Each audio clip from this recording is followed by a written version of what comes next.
ఆంధ్రప్రదేశ్లో రాజకీయంగా పెను మార్పులు సంభవించాయి. 2019, 2024 చూసుకుంటే కనుక మంత్రులంతా ఓడిపోయిన పరిస్థితి. ఇక కొందరి మంత్రుల నోటి దూల చూస్తే మాత్రం చాలామందికి వాళ్ళు ఇలా మాట్లాడతారా అన్న భావన కూడా కలిపింది. అందులో పేర్ని నాని కావచ్చు, గుడివాడ అమర్నాథ్ కావచ్చు, అలాగే కొడాలి నాని, రోజా వీళ్ళందరూ ప్రతిపక్ష నేతల్ని టార్గెట్ చేస్తూ వాళ్ళ కుటుంబాలని కూడా బయటకి రోడ్డుకి ఇడుస్తూ మాట్లాడిన పరిస్థితి.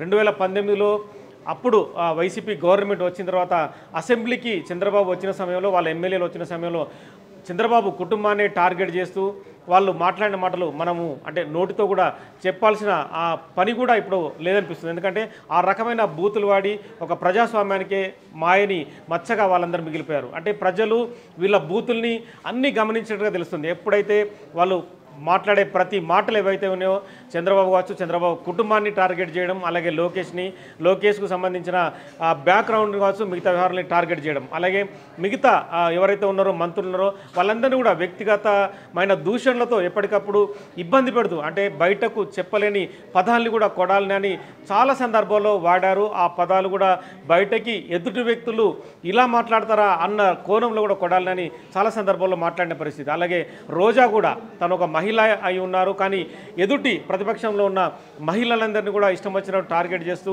వాళ్ళు రకరకాల వ్యవహారాలు చేస్తుంటారన్న రీతిలో రోజా కూడా మాట్లాడారు. ఇక పేర్ని నానైతే ఎప్పటికప్పుడు చంద్రబాబుని ఆ వ్యక్తిగత దూషణలతో చాలా వరకు నిన్న మొన్నటి వరకు ఇబ్బంది పెడుతూ అతను మాట్లాడిన సందర్భాలు చాలా వరకు చూడొచ్చు.